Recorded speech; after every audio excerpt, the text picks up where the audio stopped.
ஒரு தண்ணீர் தொட்டியின் கொள்ளளவு 50 லிட்டர்கள் ஆகும். தற்போது அதில் 30% தண்ணீர் நிரம்பியுள்ளது எனில் அதோட 50% தண்ணீர் நிறைய இன்னும் எத்தனை லிட்டர்கள் தேவை? ஃபர்ஸ்ட் தொட்டியோட கொள்ளளவு எழுதிக்கணும். தொட்டியின் கொள்ளளவு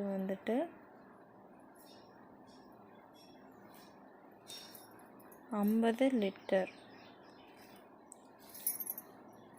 தற்போது உள்ள அளவு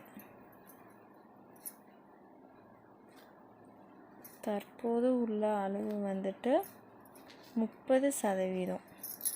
ஓகே. நிரம்ப வேண்டிய அளவு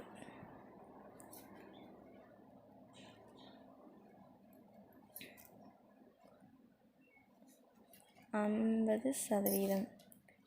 மீதி நிரம்ப தேவைப்படும் அளவு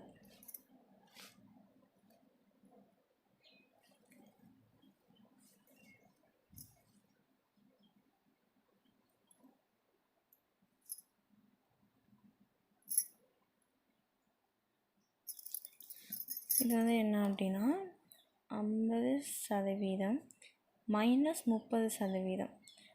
ஓகே. மீதி நிரம்ப தேவைப்படும் அளவோட நம்ம தற்போது உள்ள அளவை கழிக்கும்போது கிடைக்கும் மதிப்பீடு 20%.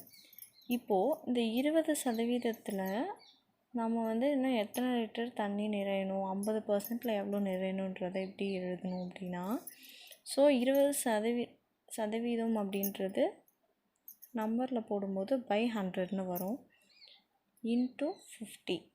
ஸோ இது கேன்சல் பண்ணால் அது 2, ஸோ 10. ஸோ 10 லிட்டர்ஸ் கிடைக்கும். 10 லிட்டர் தண்ணி தான் இது நிரம்ப தேவைப்படும்.